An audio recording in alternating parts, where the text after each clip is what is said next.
서 주시기 바랍니다. 겸손히 주님 앞에 묵상기도 드리심으로 주일 예배를 시작하겠습니다.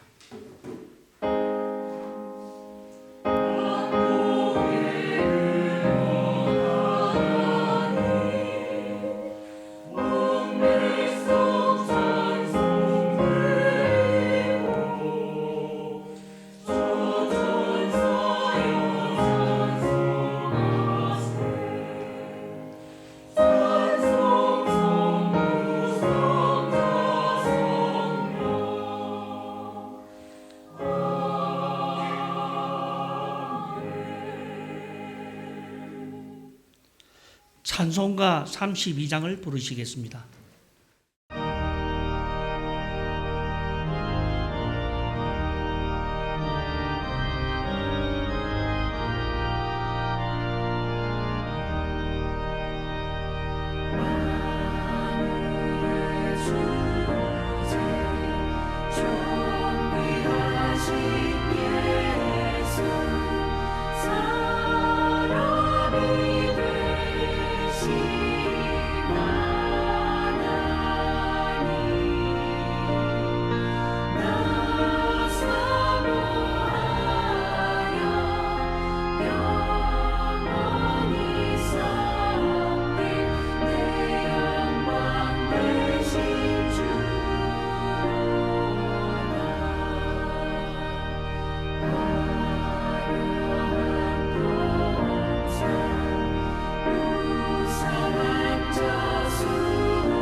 교동문 35번 10편 84편 교독하겠습니다.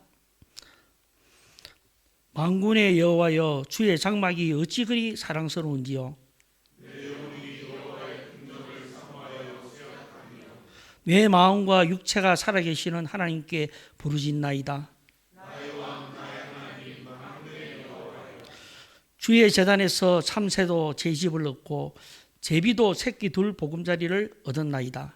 주의 집에 사는 자들은 복이 있나니 그들이 항상 주를 찬송하리라. 주께 힘을 얻고 그 마음에 시온의 대로가 있는 자는 복이 있나이다. 그들이 눈물 골짜기로 지나갈 때 그곳에 많은 샘이 있을 것이며 이른 비가 복을 채워주나이다. 주의 궁정에서의 한 날이 다른 곳에서의 첫날보다 나은즉 악인의 장막에 사는 것보다 내 하나님의 성전 문지기로 있는 것이 좋사오니 만군의 여호와여, 주께 의지하는 자는 복이 있나이다. 사도신경으로 신앙 고백하겠습니다. 전능하사 천지를 만드신 하나님 아버지를 내가 믿사오며 그 외아들 우리 주 예수 그리스도를 믿사오니 이는 성령으로 잉태하사 동정녀 마리아에게 나시고 본디오 빌라도에게 고난을 받으사 십자가에 못 박혀 죽으시고 장사한 지 사흘 만에 죽은 자 가운데서 다시 살아나시며 하늘에 오르사 전능하신 하나님 우편에 앉아 계시다가 저리로서 산 자와 죽은 자를 심판하러 오시리라. 성령을 믿사오며 거룩한 공예와 성도가 서로 교통하는 것과 죄를 사하여 주시는 것과 몸이 다시 사는 것과 영원히 사는 것을 믿사옵나이다. 아멘. 자리에 앉으셔서 찬송가 419장 부르시겠습니다.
이 시간 저희를 대표하여 이복순 권사님 나오셔서 예배를 위하여 기도해 주시겠습니다.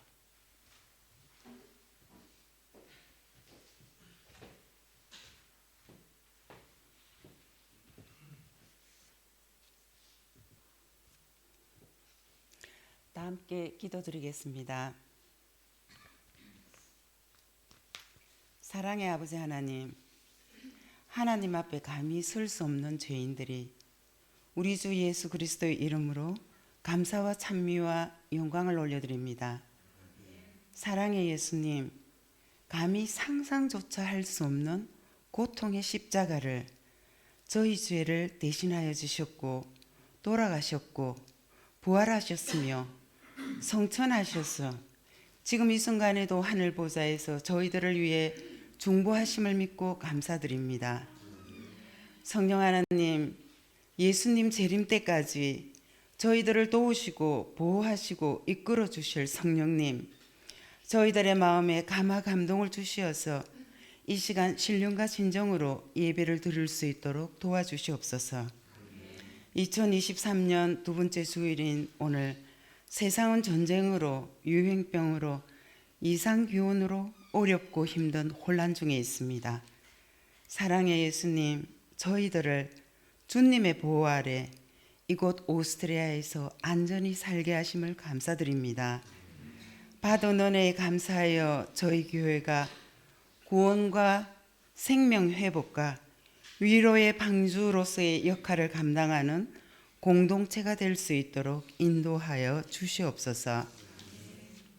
이 역할을 위해서 지난 주일 45명의 집사들을 세우셨으니 세움을 받은 집사들, 직분자들, 중직자들 한 사람 한 사람에게 은혜와 지혜와 충성과 온유와 자비와 불의에 맞서는 용기와 절제로 채우셔서 십자가의 군사가 될 수 있도록 역사하여 주시옵소서.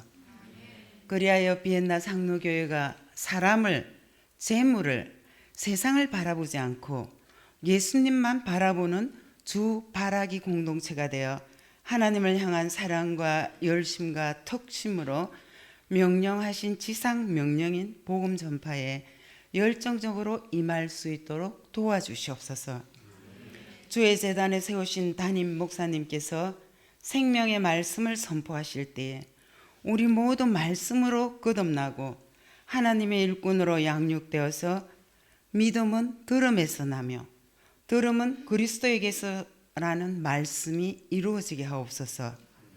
그리하여 초대 안디옥 교회가 가졌던 열정과 양육과 하나됨과 예배와 전도가 우리의 일상생활에서 삶으로 봉사와 헌신으로 나타나는 교회, 또 이 사명에 온 맘 다해 앞장서는 45명의 집사들, 직분자들, 중직자들, 모든 교우들이 될 수 있도록 역사하여 주시옵소서. 오늘도 예배를 위해 수고한 모든 손길들, 하늘의 신령한 복과 땅의 기름진 복으로 채워주시옵고, 함께하지 못하는 교우들 형편과 필요를 돌아보셔서 주님의 은혜와 사랑과 위로로 생명을 얻는 치유의 역사가 일어나게 하옵소서. 온라인으로 예배드리는 성도들에게도 같은 은혜로 채워주시고 우리 모두 예수님으로 인해 기뻐하고 예수님으로 인해 위로받고 사랑하고 회개하고 통회하고 용서받고 승리하는 구원의 백성으로 복내려 주옵소서. 이 모든 말씀 살아계신 예수 그리스도의 이름으로 기도드립니다. 아멘.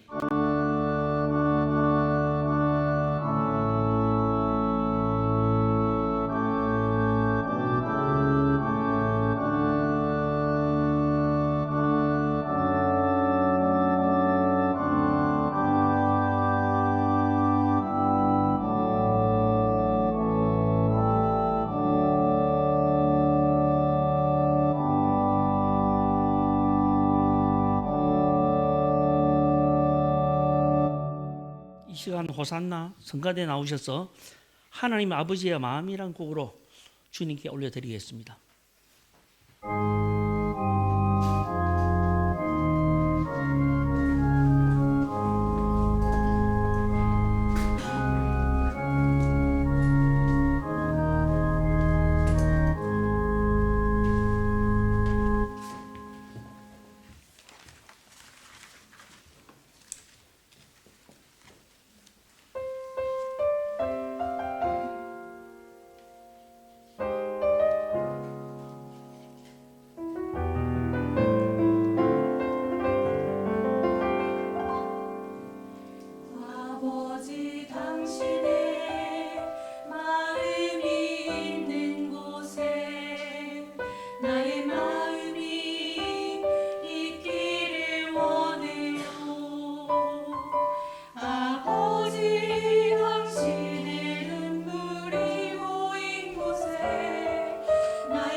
성경 봉독하겠습니다.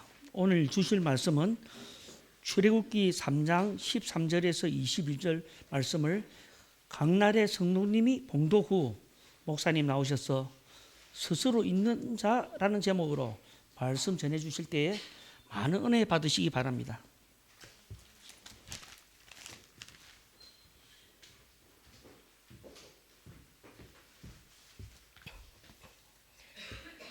성경 봉독하겠습니다.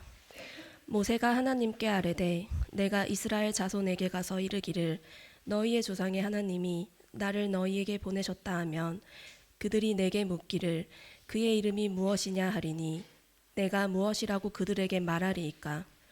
하나님이 모세에게 이르시되 나는 스스로 있는 자이니라. 또 이르시되 너는 이스라엘 자손에게 이같이 이르기를 스스로 있는 자가 나를 너희에게 보내셨다 하라. 하나님이 또 모세에게 이르시되 너는 이스라엘 자손에게 이같이 이르기를 너희 조상의 하나님 여호와 곧 아브라함의 하나님, 이삭의 하나님, 야곱의 하나님께서 나를 너희에게 보내셨다 하라. 이는 나의 영원한 이름이요 대대로 기억할 나의 칭혼이라. 너는 가서 이스라엘의 장로들을 모으고 그들에게 이르기를 여호와 너희 조상의 하나님 곧 아브라함과 이삭과 야곱의 하나님이 내게 나타나 이르시되 내가 너희를 돌보아 너희가 애굽에게 당한 일을 확실히 보았노라. 내가 말하였거니와 내가 너희를 애굽의 고난 중에서 인도하여 내어 젖과 꿀이 흐르는 땅 곧 가나안 족속, 헷 족속, 아모리 족속, 브리스 족속, 히위 족속, 여부스 족속의 땅으로 올라가게 하리라 하셨다 하면 그들이 네 말을 들으리니 너는 그들의 장로들과 함께 애굽 왕에게 이르기를 히브리 사람의 하나님 여호와께서 우리에게 임하셨은즉 우리가 우리 하나님 여호와께 제사를 드리려 하오니 사흘 길쯤 광야로 가도록 허락하소서 하라. 내가 아노니 강한 손으로 치기 전에는 애굽 왕이 너희가 가도록 허락하지 아니하다가 내가 내 손을 들어 애굽 중에 여러 가지 이적으로 그 나라를 친 후에야 그가 너희를 보내리라. 내가 애굽 사람으로 이 백성에게 은혜를 입히게 할지라. 너희가 나갈 때에 빈손으로 가지 아니하니니 여인들은 모두 그 이웃 사람과 및 자기 집에 거류하는 여인에게 은 배물과 금 배물과 의복을 구하여 너희의 자녀를 꾸미라. 너희는 애굽 사람들의 물품을 취하리라. 아멘.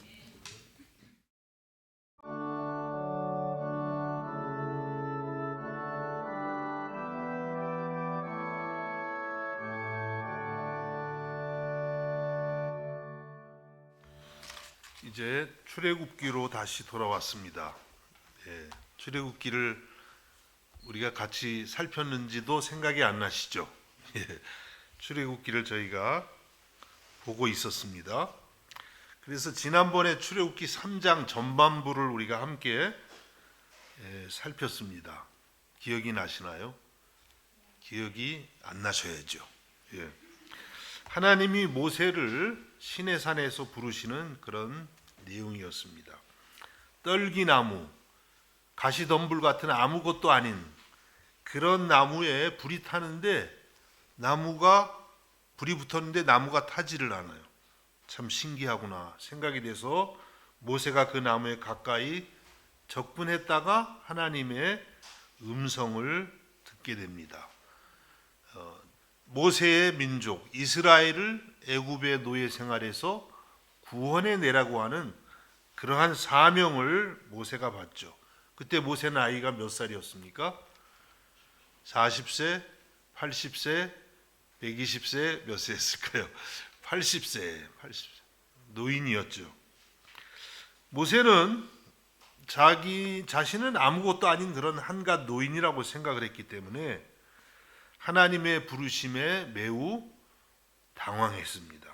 그래서 출애굽기 우리가 오늘 읽은 본문 앞에 3장 11절에 보면 모세가 이렇게 답을 합니다. 모세가 하나님께 아뢰되 내가 누구이기에 바로에게 가며 이스라엘 자손을 애굽에서 인도하여 내리이까. 내가 누구이기에, 나는 아무것도 아니라는 거죠. 내가 어떻게 이스라엘 자손을 애굽에서 인도하는 그런 엄청난 사명을 감당할 수 있겠습니까? 이렇게 하나님 앞에 반문을 하고 있습니다. 그럴 때에 하나님이 어떻게 대답하시냐면 12절에 보면 하나님이 이르시되 내가 반드시 너와 함께 있으리라. 내가 그 백성을 애굽에서 인도하여 낸 후에 너희가 이 산에서 하나님을 섬기리니 이것이 내가 너를 보낸 증거니라.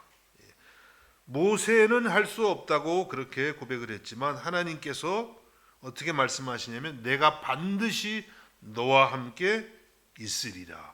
하나님이 모세와 반드시 함께 있겠다. 그리고 하나님이 함께 하시면 능히 그 일을 감당할 수 있을 것이라고 말씀하고 계시는 것입니다.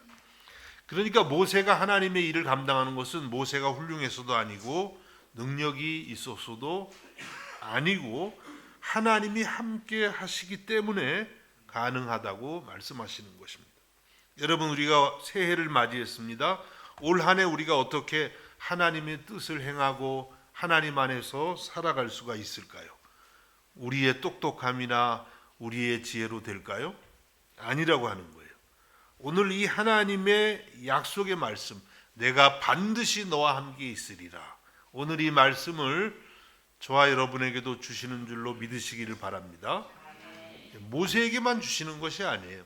2023년을 살아가는 오늘 우리 성도들에게도 하나님이 말씀하십니다. 내가 그냥 함께가 아니라 반드시 여러분과 함께 하시겠다고 말씀하고 계세요.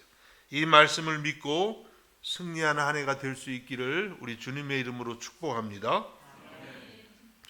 이렇게 하나님께서 모세를 부르시고 함께 하시겠다고 말씀하셨어요. 그러면 하나님이 함께 하시면 다 되겠네. 여러분 항상 그렇게 하시죠. 그렇게 안 된다는 거예요. 그래서 모세가 이런 말씀에도 불구하고 여전히 걱정이 있어요. 그래서 여러분들이 함께 하시겠다고 하시는데 왜 난 걱정이 있지? 여러분이 모세 같은 분이라 그래요. 예, 좀 고급 유머였는데 잘 못 알아들으시죠? 어쨌든 간에 모세는 여전히 걱정이 있습니다. 무슨 걱정이었냐면 오늘 우리가 읽은 13절에 보니까 모세가 하나님께 아뢰되 내가 이스라엘 자손에게 가서 이르기를 너희의 조상의 하나님이 나를 너희에게 보내셨다 하면 그들이 내게 묻기를 그의 이름이 무엇이냐 하리니 내가 무엇이라고 그들에게 말하리이까. 모세의 걱정은 뭐냐면 이제 이스라엘 백성들을 지도자들을 불러서 여러분의 조상의 하나님이 저를 여러분의 지도자로 세우셨습니다. 그리고 여러분을 애굽에서 이제 건져내는 사명을 주셨습니다. 라고 이렇게 이제 가서 얘기를 하면 그 이스라엘 백성들이 당신을 보낸 우리 조상의 하나님의 이름이 무엇입니까? 이렇게 물을 때 나는 하나님 당신의 이름을 어떻게 말을 해 주어야 되겠습니까? 이런 질문을 하나님 앞에 드린 것입니다. 이 모세 당시에 이집트죠. 애굽에서는 많은 신들이 있었는데 신들마다 다 이름이 있는 거죠. 사람들이 붙여준 이름이에요. 신이 붙여준 이름이 아니라 사람들이 이거는 파리신, 이거는 모기신, 이건 나일강신 뭐 등등 해서 수많은 이름들을 붙여주었는데 그래서 그 애굽에서 약 400년을 살아갔던 이스라엘 사람들도 그런 생각이 있는 거예요. 신이라 그러면 어떤 이름이 있어야 되지 않느냐. 그래서 그렇게 묻는다면 과연 모세가 그들을 어떻게 설득할 수 있겠는가? 그들에게 하나님의 이름을 어떻게 제시할 수 있겠는가? 이런 질문을 드린 것입니다. 자, 하나님께서 어떻게 답하십니까? 14절에 보니까 하나님이 모세에게 이르시되 나는 스스로 있는 자이니라. 또 이르시되 너는 이스라엘 자손에게 이같이 이르기를 스스로 있는 자가 나를 너에게 보내셨다 하라. 예, 이름이 너무 재밌죠. 하나님의 이름이 스스로 있는 자. 이름이라고 할 수 있을까요? 여기에서 우리가 잘 아는 구약 시대에 여호와 하나님 이름이 파생이 되는 거예요. 야훼 혹은 여호와 이렇게 부르는데 그 의미가 뭐냐면 스스로 계시는 분, 스스로 있는 자. 이런 이름이 있을까요? 혹시 여러분 중에 스스로 있는 자 이런 이름이 있어요? 그분은 하나님이십니다. 예, 스스로 있는 자. 예, 그 이름이 이제 뭐 이름이라기보다 사실은 여호와, 이것은 하나님의 그 속성을 나타내는 그런 뜻입니다. 스스로 있는 자. 영어로는 어떻게 돼 있어요? 여러분 저기 영어 밑에 돼 있는데 I am that I am. 내 이름은 I am이다. 뭐 이런 뜻이에요. 나는 나다. I am that I am. 이름이 그냥 I am. 나는 존재한다. 나는 존재하는 그 존재 자체다. 뭐 이런 뜻이 있는데 이것도 번역하기 굉장히 어렵죠. I am that I am. 이거 뭐 영어 아무리 잘해도 이건 해석이 잘 안 되는 문장입니다. 나는 나다. 나는 존재한다. 이런 뜻이에요. 하나님의 이름이. 아셨죠? 여러분 하나님 이름 모르셨죠? 그동안에. 하나님은 I am입니다. 자, 스스로 있는 자. 그래서 이 이름은 하나님의 속성을 잘 나타내주고 있습니다. 그래서 우리나라 말 번역에 스스로 있는 자, 이게 굉장히 좋은 번역이래요. 스스로 있는 자. 뭐 저는 여기에 대해서 언어적으로 깊이는 모르겠는데 성경 학자들의 말에 의하면 이게 참 좋은 번역이래요. 히브리어 원어의 그 뜻을 잘 살린 스스로 있는 자, 스스로 존재하는 자. 여러분 세상의 모든 것은 스스로 있지 않습니다. 어떤 원인에 의해서 만들어졌죠. 여러분 혹시 스스로 계시는 분 있어요? 예, 그런 분 있으면 빨리 병원에 연락을 해야 될 것 같아요. 여러분 부모님이 계셔서 있죠. 또 부모님은 또 조부모님 이렇게 올라가다 보면 이제 아담과 하와까지 올라가고 그 다음에 또 하나님이 최종적으로 계시는 것이죠. 이 세상에는 스스로 존재하는 건 아무것도 없어요. 먼지 하나라도 스스로 있는 게 아닙니다. 다 어떤 원인에 의해서 물질이 생겨서 이제 생기는 것이죠. 뭐 요즘에는 이 지구의 시작을 뭐 빅뱅 이론 이런 데 의해서 설명을 하죠. 뭐 어떤 강한 에너지, 작은 에너지가 있었는데 어느 날 그것이 빵! 그래서 빅뱅이죠. 쫙 터져가지고 지금도 우주가 확장되고 있다는 거예요. 뭐 그 이론이 맞을지도 몰라요. 어쩌면. 그런데 어쨌든 그게 맞든 안 맞든 간에 그럼 처음에 있었던 그 작은 에너지는 어디서 온 거예요? 그래 학자들도 그건 설명을 못하죠. 하나의 가설이죠. 세상의 모든 것은 어떤 원인에 의해서 시작이 되었습니다. 근데 하나님은 어떤 분이냐면 원인이 없어요. 그냥 존재 그 자체예요. 이해가 안 되죠. 아이들은 그렇게 물어볼 수가 있어요. 하나님은 누가 만들었어요? 하나님은 아무도 만들지 않고 스스로 계시는 분. 엄청난 거예요. 그렇죠? 그래서 우리는 이 하나님을 생각할 때 경외심이 들죠. 어떻게 스스로 존재할 수가 있을까? 불가능하잖아요. 세상의 모든 물질은. 그런데 우리가 믿는 하나님은 스스로 계시는 존재 그 자체라고 말씀합니다. 그 이상은 생각할 수가 없는 거예요. 생각할 필요도 없어요. 생각해도 알 수가 없어요. 하나님은 존재 그 자체이고 그 하나님의 존재에서 모든 만물이 시작되게 된 것입니다. 그래서 창세기 1장 1절에 보면 성경 말씀이 이렇게 시작되죠. 태초에 하나님이 천지를 창조하시니라. 성경은 하나님은 어떻게 시작됐느냐는 전혀 말하지 않아요. 그냥 하나님이 계신 거예요. 그리고 그 하나님에 의해서 천지가 만들어졌다고 말씀하고 있습니다. 태양과 달과 별도 하나님에 의한 것이고 짐승과 풀과 모든 과일과 야채, 채소도 하나님에 의한 것이고 무엇보다 오늘 저와 여러분도 하나님에 의해서 존재하게 되었다고 말씀하고 있습니다. 여러분 이것이 하나님과 우리 피조물 사이의 가장 큰 차이라고 할 수가 있어요.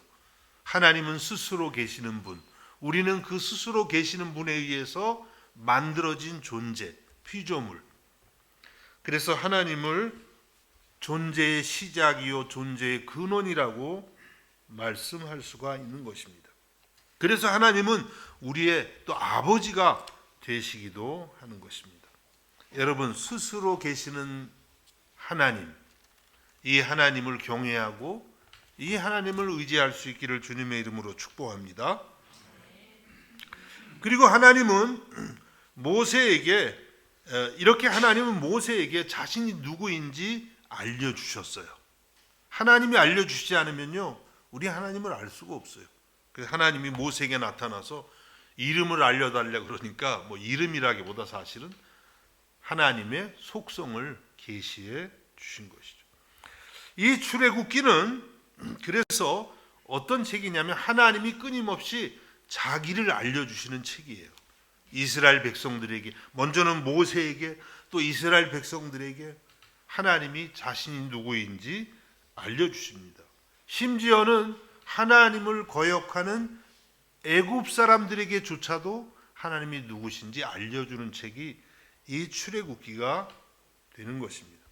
하나님은 이렇게 인류의 역사 속에서 특별히 이스라엘 민족을 통해서 하나님이 누구신지를 끊임없이 알려주셨어요.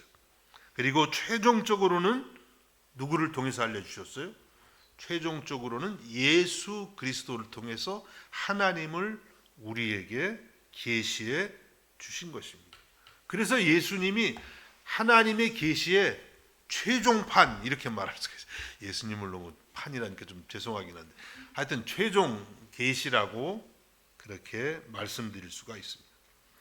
요한복음을 보면 예수님께서 자신을 종종 I am 이렇게 나다 이렇게 표현을 하고 계세요.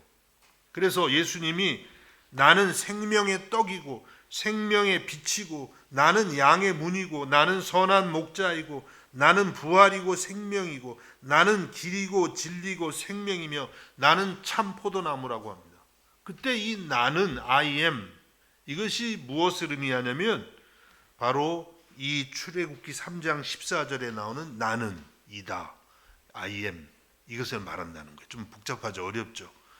저도 잘 몰라요. 사실은 이게 굉장히 어려운 부분인 것 같아요. 어쨌든 간에 학자들의 해석에 의하면 예수님이 요한복음에서 나는 양의 문이다, 나는 생명의 떡이다, 나는 또 참 포도나무다 할 때 그 나는이 그냥 자기를 설명하는 그것뿐만이 아니라 사실은 이 여호와 하나님을 예수님께서 암시하고 있다고 그렇게 해석을 하고 있습니다. 그러니까 예수님은 자신을 이 출애굽기 3장 14절에 나오는 여호와 하나님하고 동일시하고 있다는 거예요. 그래서 여러분 예수님하고 구약에 나오는 여호와 하나님이 다른 분이 아니에요. 동일한 분입니다. 하나님이 자신을 구약에 나오는 이 여호와 하나님이 자신을 예수 그리스도 안에서 완전하게 계시하신 줄로 믿으시기를 바랍니다. 그래서 요한복음 14장 8절과 9절에 이렇게 말씀을 합니다. 빌립이 이르되 주여 아버지를 우리에게 보여주옵소서 그리하면 족하겠나이다. 예수께서 이르시되 빌립아 내가 이렇게 오래 너희와 함께 있으되 내가 나를 알지 못하느냐 나를 본 자는 아버지를 보았거늘 어찌하여 아버지를 보이라 하느냐. 예수님 제자 빌립이 예수님을 따라다니면서 하나님에 대한 관심이 많이 늘었어요. 그래서 어느 날 예수님께 아버지를 좀 보여주세요. 구약 시대의 여호와 하나님, 그 하나님을 좀 보여주세요 라고 부탁을 했습니다. 그때 예수님 말씀하시기를 네가 이렇게 나와 함께 내가 이렇게 너와 함께 오래 있었는데 네가 나를 알지 못하느냐. 나를 본 자는 예수님을 본 자는 아버지를 보았거늘. 그러니까 예수님하고 하나님 아버지가 같은 분이라는 거예요. 삼위일체라 그러죠. 같으면서도 또 다른 분, 다르면서도 같은 분. 그래서 예수님께서 자신이 아버지와 동일하신 그런 하나님이라는 사실을 빌립에게 말씀하고 있는 것입니다. 여러분, 그래서 우리는 정말 대단한 시대에 살고 있어요. 모세를 여러분 너무 부러워하지 마세요. 야, 모세가 이렇게 시내산에서 하나님 만나가지고 대화 나누고 하나님이 나는 스스로 있는 자니라. 야, 이런 음성을 듣고 모세 정말 황홀했겠다. 예, 황홀했겠죠. 그런데 여러분 사실은요, 우리는 모세보다 훨씬 더 크고 놀라운 계시를 경험하면서 사는 사람들이에요. 왜냐하면 예수님이 최종 계시니까 우리는 하나님 그 자체 자신이신 예수 그리스도를 이 성경을 통해서 보고 주님의 말씀을 우리가 늘 읽고 들을 수 있는 그런 시대에 우리가 살고 있는 것입니다. 얼마나 놀라운 은혜인지 모르는 것입니다. 여러분, 예수 그리스도는 스스로 계시는 하나님이신 줄로 믿으시기 바랍니다. 그분은 어제도 오늘도 영원토록 동일하시고 오늘도 그분을 의지하는 자들에게 참 생명과 참 사랑을 주시는 것입니다. 올 한 해도 하나님이신 그리스도 안에서 날마다 은혜를 누리시기를 예수님의 이름으로 축복합니다.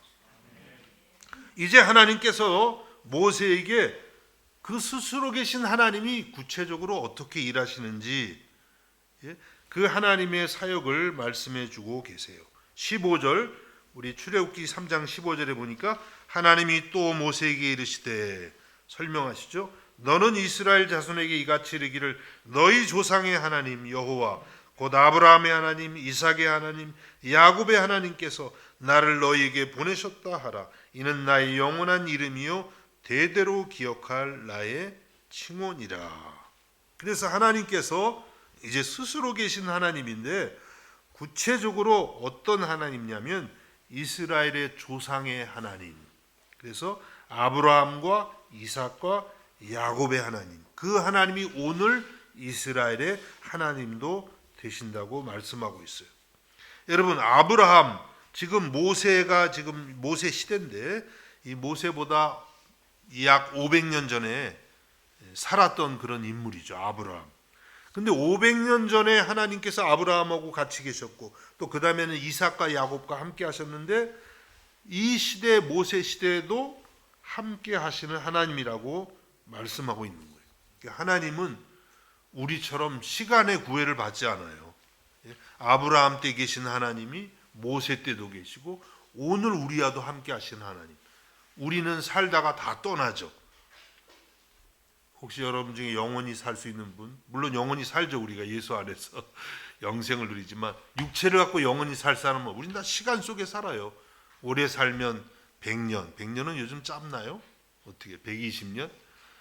그런데 하나님은 영원 전부터 태초부터 또 아브라함 때도 사셨고 계시고 모세 때도 계시고 지금도 계시고 앞으로 오고 오는 모든 세대, 우리의 다음 세대, 다다음 세대, 하나님은 영원하신 분이라는 거예요. 놀랍지 않습니까, 여러분? 하나님의 영원하심을 생각하면 우리는 그분을 경외할 수밖에 없는 줄로 믿습니다. 그래서 이 말씀은 그렇게 과거에 이 아브라함과 이삭과 야곱과 함께 하신 하나님이 오늘 이스라엘과 함께 하시겠다고 말씀하고 계시는 것입니다. 히브리서 13장 8절은 이렇게 말씀합니다. 예수 그리스도는 어제나 오늘이나 영원토록 동일하시니라. 예수님이 하나님이 되시기 때문에 예수 그리스도는 어제나 오늘이나 영원토록 우리와 함께 하시는 주님이신 줄로 믿습니다. 이렇게 하나님은 영원하신 하나님인 것을 말씀을 하세요. 그리고 16절에 또 하나님의 속성을 말씀합니다. 너는 가서 이스라엘의 장로들을 모으고 그들에게 이르기를 여호와 너희 조상의 하나님 곧 아브라함과 이삭과 야곱의 하나님이 내게 나타나 이르시되 내가 너희를 돌보아 너희가 애굽에서 당한 일을 확실히 보았노라. 그래서 이 16절에서는 그렇게 아브라함과 이삭과 야곱에 나타나신 그 하나님이 오늘도 이스라엘을 돌보시는 하나님이라고 해요. 돌보시는 하나님. 아브라함과 이삭과 야곱을 하나님이 돌보셨죠. 이방 땅에서. 아브라함과 이삭과 야곱이 가나안에 살 때 그것은 이스라엘 땅이 아직 아니었어요. 이방 땅이었는데 얼마나 많은 위험이 있었는지 모릅니다. 그러나 그때에도 하나님이 이 사람들을 아브라함과 이삭과 야곱을 돌보아 주시고 지켜주시고 또 부흥케 하시는 것을 우리가 창세기를 통해서 잘 알 수가 있습니다. 그런데 하나님께서 이제는 이스라엘 사람들, 특별히 노예 생활하면서 고통하고 부르짖는 그들을 돌보신다고 말씀하고 계시는 거예요. 이스라엘의 고통 소리를 들으시는 그런 하나님이 여호와 하나님이시고 스스로 계시는 하나님이라고 말씀하고 있는 것입니다. 여러분, 이와 같은 하나님이 우리에게 얼마나 위로가 되는지 몰라요. 하나님이 스스로 계신다 그러면 왠지 혼자 가만히 그냥 멀리 떨어져서 신선노름 하듯이 세상은 어떻게 돌아가든지 그냥 내버려 두고 신이 혼자서 그냥 편안하게, 그 동양의 그 사상에는 그런 게 좀 있죠. 신이 그냥 신선노름하고 조용히 가만히 세상이 어떻게 되든. 근데 우리가 믿는 하나님은 그런 하나님이 아니라 자기의 백성의 아픔을 돌아보시는 하나님. 그래서 내가 너희를 돌보아 너희가 애굽에서 당한 일을 확실히 보았노라. 애굽에서 고통하는 이스라엘 백성의 아픔을 바라보고 계실 뿐만 아니라 함께 공감하시는 하나님이라고 그렇게 말씀하고 있습니다. 그래서 여러분, 우리들도 이 여호와 하나님을 믿을 때에 그 하나님이 어떤 분인가, 영원히 계시면서 동시에 오늘 나의 삶을 돌아보시는 하나님이신 줄로 믿으시기를 바랍니다. 무엇보다도 우리가 죄로 말미암아서 영원히 죽을 수밖에 없게 되었는데 하나님이 우리를 돌아보신 거예요. 우리가 이대로 놔두면 우리들이 영원히 지옥의 멸망에 떨어질 수밖에 없는 것을 아시고 하나님께서 그 아들 예수 그리스도를 보내셔서 우리의 모든 죄를 대신하게 하심으로 우리를 용서하시고 우리에게 천국을 주신 줄로 믿으시기를 바랍니다. 그리고 또한 날마다 우리의 삶을 구체적으로 돌아보시는 그런 하나님이세요. 자, 이렇게 하나님이 우리를 돌보시는데, 그렇다고 그래서 그러면 뭐 하나님이 다 돌보시니까 나는 뭐 그냥 가만히 있으면 되겠네. 믿음이 너무 좋아도 참 곤란할 때가 있죠. 혹시 믿음이 너무 좋지는 마세요. 하나님이 돌보신다는 것은 결국은 우리들이 그것을 믿고 하나님을 의지하고 또 하나님께 가까이 가고 기도해야 된다고 하는 뜻이 동시에 있습니다. 우리가 잘 아는 빌립보서 4장 6절과 7절 말씀이 있죠. 아무것도 염려하지 말고 다만 모든 일에 기도와 간구로 너희 구할 것을 감사함으로 하나님께 아뢰라. 그리하면 모든 지각에 뛰어난 하나님의 평강이 그리스도 예수 안에서 너희 마음과 생각을 지키시리라. 아무것도 염려하지 말고 모든 일에 기도와 간구를 하라. 그래서 여러분, 새해는요, 염려를 어떻게 해서든지 기도와 간구로 바꾸시기를 바랍니다.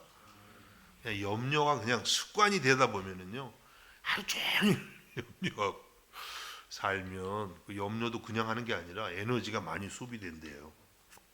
우리는 그렇게 에너지 쓸 게 아니라 기도와 간구로 에너지 전환을 시켜서 하나님께 감사하면서 나갈 때 하나님이 우리 마음과 생각을 지키시고 또 우리의 기도에 응답하시는 줄로 믿습니다.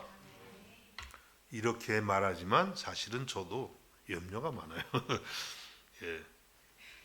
11월 30일까지 지난해가 됐네요. 한 달이 지나고 잘츠부르크 집을 이사했어야 돼요. 근데 제가 집을 얻는데 못 얻겠더라고요. 하여튼 사정이 여러 가지가 있어가지고 집이 안 얻어지는 거예요. 11월 30일이 며칠 안 남았는데 이제 잘츠부르크에 가면 미라벨 정원이라고 있어요. 아름다워.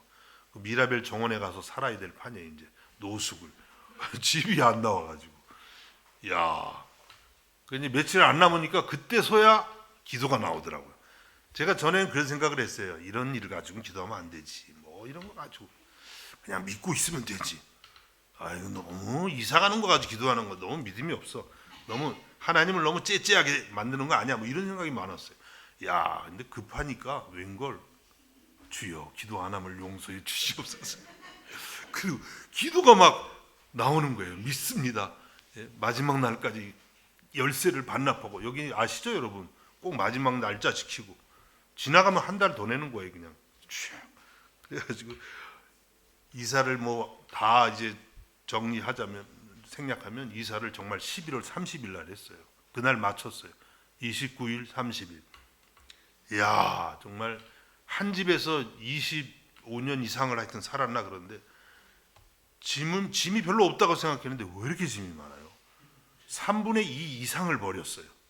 제가 아직도 이 오른쪽에 지문 3개가 다 지워져가지고 손가락이 스마트폰이 이렇게 안 열려요. 지문이 얼마나 그 책들을 다 버리고 온갖 걸 버리고 30일 마지막 날 6시까지 열쇠를 줘야 되는데 5시 반에 오다. 마지막 날 또 뭐 아주 오래된 썩은 피아노도 하나 버려야 되는데 그걸 안 가져가겠다는 거예요. 그것도 하나님, 저는 아무리 해도 이게 되질 않네요. 그래서 하여튼 하나님 제발 이걸 좀 버릴 세계사가 나오게 해달라고. 그래가지고 어쨌든 그 마지막 날 그것도 연락이 돼서 또 그날 그래도 온다 그러더라고요. 제가 그때 아주 느낀 게, 야, 정말 하나님이 생활 중에 역사하시는 하나님을 좀 너도 알아라 그러시는 것 같더라고요. 그래 이사 가가지고 거기 뭐 새롭게 정착하는데도 계속 기도할 일이 많더라고요. 다 말씀드릴 수가 없어요. 그래서 제가 이사하면서 야, 진짜 나의 생활 중에 나와 함께 하시고자 하는 그 하나님을 좀 새롭게 경험을 했습니다. 여러분들도 올 한 해 동안에 여러분의 삶에 정말 작게 느껴지는 것일지라도 함께 하시고 아픔을 함께 나누시고 여러분의 삶에 구체적으로 도와주시는 그 하나님을 꼭 체험할 수 있기를 예수님의 이름으로 축복합니다. 아마 이런 체험적인 신앙을 같이 좀 나누라고 하나님이 저한테 그렇게 하셨나 봐요. 자, 이렇게 해서 하나님은 돌보시는 하나님, 고통당할 때 함께 하시는 여호와 하나님이라고 말씀해 주셨습니다. 그리고 하나님은 거기서 끝나는 게 아니라 미래의 비전을 제시하고 계십니다.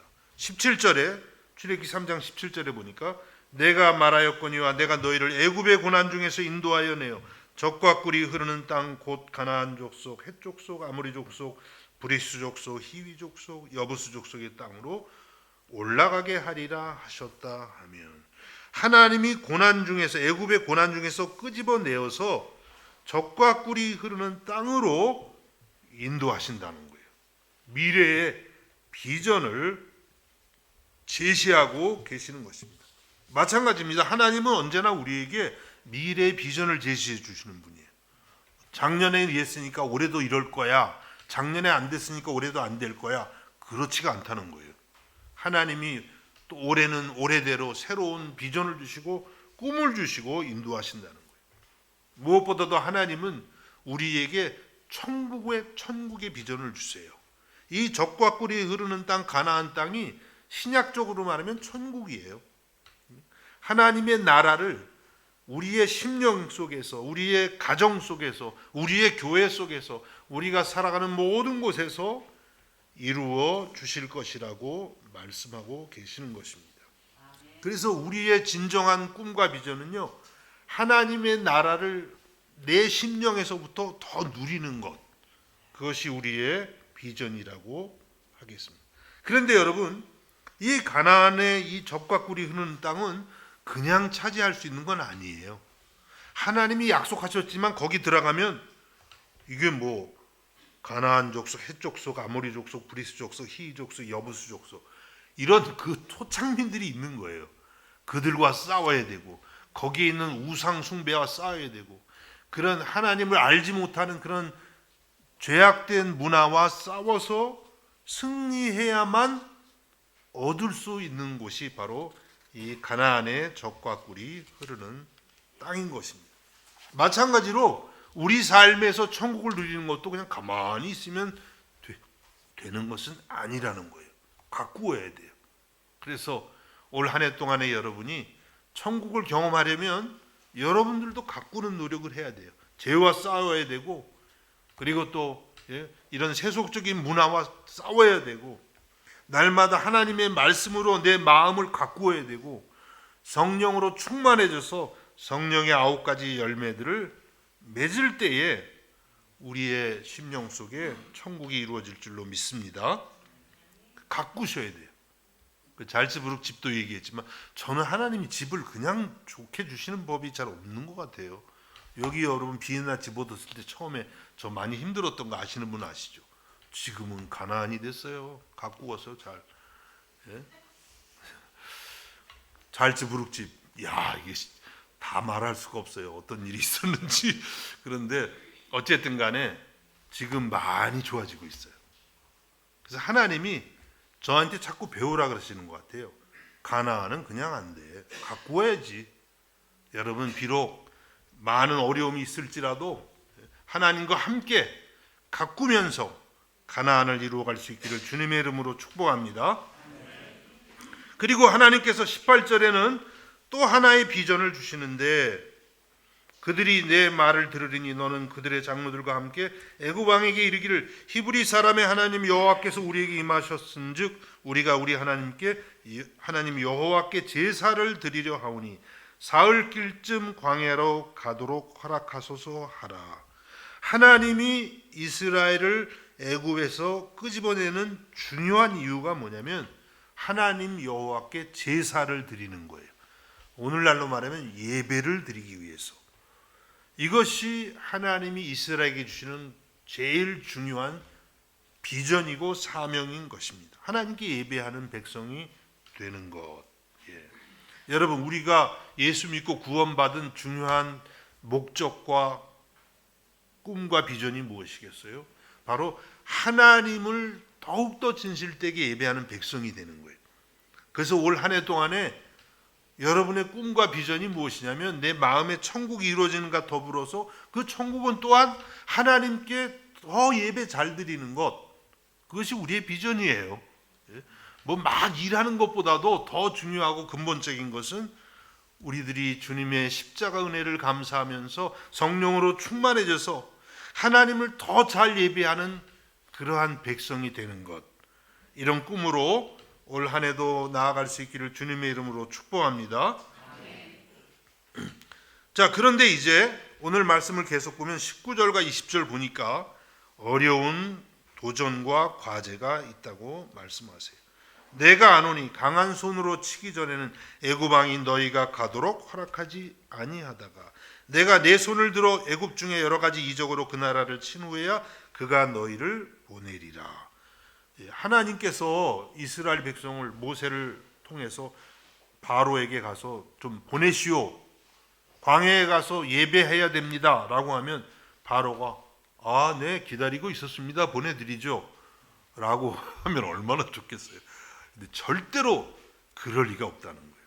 우리가 이제 앞으로 보면 아시죠? 10가지 재앙을 내려서 얼마나 바로가 얼마나 고집이 그냥 완강한지 절대로 보내지를 않습니다. 그래서 많은 그런 재앙 가운데 결국은 놓아주는 것을 우리가 보게 되는데, 그래서 우리가 이 애굽과 이 바로는 결국은 뭐냐면 우리를 대적하는 세상을 의미해요. 세상이 그렇게 만만치 않다는 거예요. 예? 세상의 죄와 마귀의 권세가 여러분을 쉽사리 놓아주질 않는 거예요. 예수 믿고 교회 나왔는데도 계속해서 그냥 끄집어내서 이 세상 사람이 되게 하려고 그렇게 한다는 거예요. 바로와 같이. 그래서 여러분 우리는 이 세상을 그렇게 만만하게 봐서는 안 됩니다. 히브리서 12장 4절에는 이렇게 말씀해요. 너희가 죄와 싸우되 아직 피 흘리기까지는 대항하지 아니하고. 죄와 싸우되 아직 피 흘리기까지는 대항하지 아니하고. 이게 무슨 뜻이에요? 죄하고 싸울 때 피 흘리기까지 대항해서 싸우라는 거죠. 그만큼 죄악과 싸워서 이기는 것이 힘든 전투라고 하는 것입니다. 그래서 여러분 우리는 이 하나님의 나라를 더욱더 누리기 위해서는 죄와 싸워가야 되는데 피 흘리는 그런 어떤 각오를 가지고 싸워야 되는 줄로 믿으시기를 바랍니다. 그런데 물론 우리의 노력만 가지고 되지를 않죠. 그래서 출애굽기 3장 20절에 보니까 내가 내 손을 들어 애굽 중에 여러 가지 이적으로 그 나라를 친 후에야 그가 너희를 보내리라. 하나님이 개입하셔야 된다는 거예요. 결국은 신약적으로 말하면 성령의 도우심이 있어야만 죄악과 싸워서 승리할 수 있다고 말씀하고 있는 것입니다. 우리의 의지도 필요하지만 여러분 그것 가지고는 죄를 이길 수가 없어요. 우리의 의지는 너무 연약합니다. 그래서 우리가 올 한 해도 승리하려면 성령의 충만함을 구하는 수밖에 없어요. 오직 성령의 능력만이, 성령님이 나를 충만하게 하실 때 죄악은 권세를 잃고 떠나가게 될 줄로 믿습니다. 이제 마지막으로 하나님께서 이스라엘에게 덤으로 주시는 은혜의 약속을 하고 계십니다. 21절과 22절에 보니까 내가 애굽 사람으로 이 백성에게 은혜를 입히게 할지라 너희가 나갈 때 빈손으로 가지 아니하리니 여인들은 모두 그 이웃 사람과 및 자기 집에 거류하는 여인에게 은폐물과 금폐물과 의복을 구하여 너희의 자녀를 꾸미라. 너희는 애굽 사람들의 물품을 취하리라. 하나님께서 이스라엘 사람들을 애굽에서 이끌어내시는데 빈손으로 나가게 하지 않겠다는 거예요.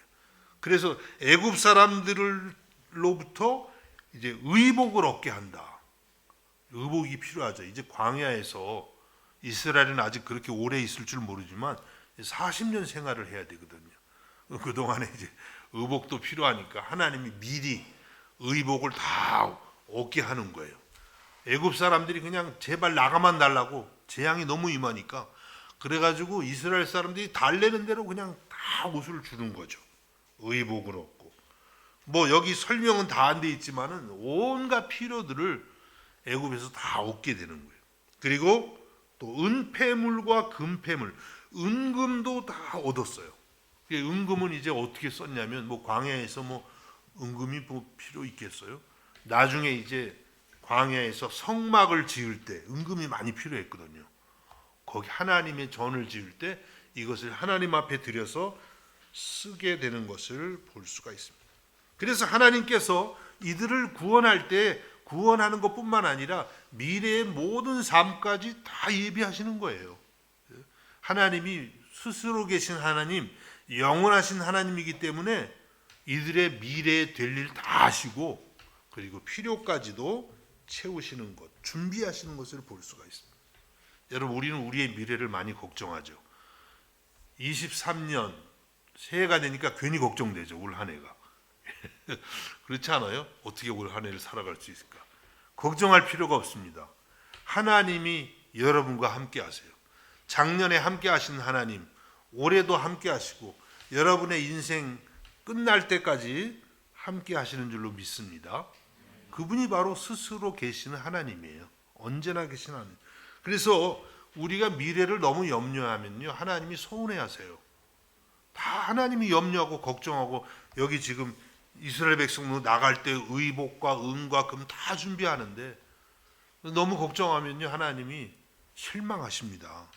내가 자녀들을 위해서 다 준비해 놓고 있는데 걱정을 너무 하는구나. 그렇게 생각을 하시는 거죠. 여러분 이 하나님을 의지하고 올 한 해도 평안 가운데에 주님과 동행할 수 있기를 예수님의 이름으로 축복합니다. 기도하겠습니다.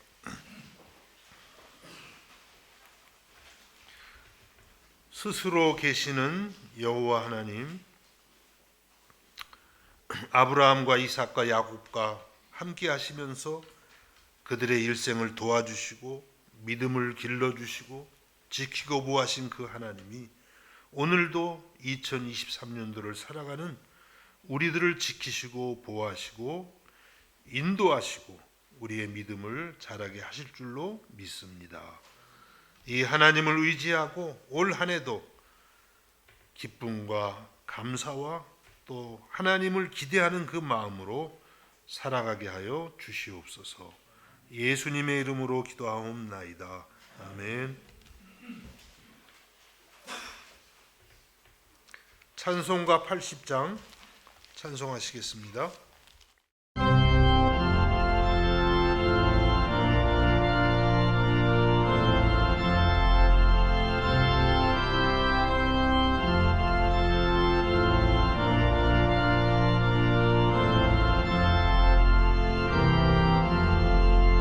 천지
하나님 아버지, 우리에게 예수님을 알게 해주셔서 아버지를 알게 해주시고 오늘도 예수 그리스도 안에서 놀라운 천국의 생명을 누리게 해주셔서 감사드립니다. 아버지의 그 사랑, 예수님의 그 십자가 은혜 감사하며 오늘도 주 앞에 나와 몸과 마음을 드립니다. 정성을 드립니다. 우리를 받아 주옵시고 우리를 주님이 원하시는 대로 빚으셔서 주의 나라 위에 쓰임받게 하여 주시옵소서.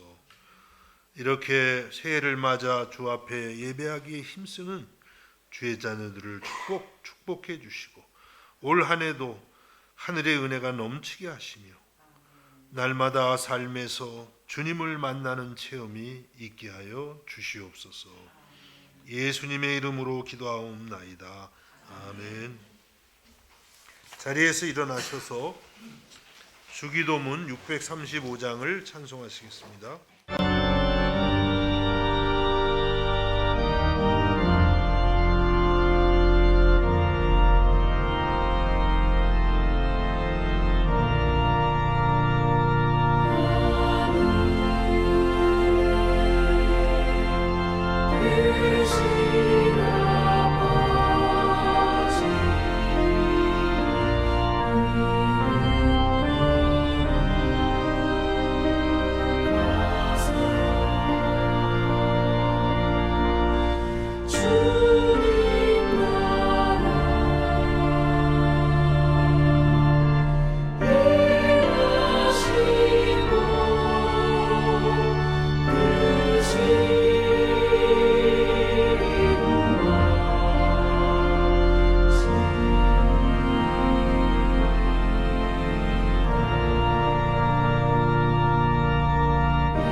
지금은 우리 주 예수 그리스도의 은혜와 하나님 우리 아버지의 무한하신 사랑하심과 성령의 감화와 감동과 충만케 하시는 역사가 이 시간 아버지 앞에 나와 예배하는 사랑하는 아버지의 자녀들 머리 위에 저들의 가정과 학업과 생업 가운데에 이제로부터 영원까지 함께 하시기를 간절히 축원하옵나이다.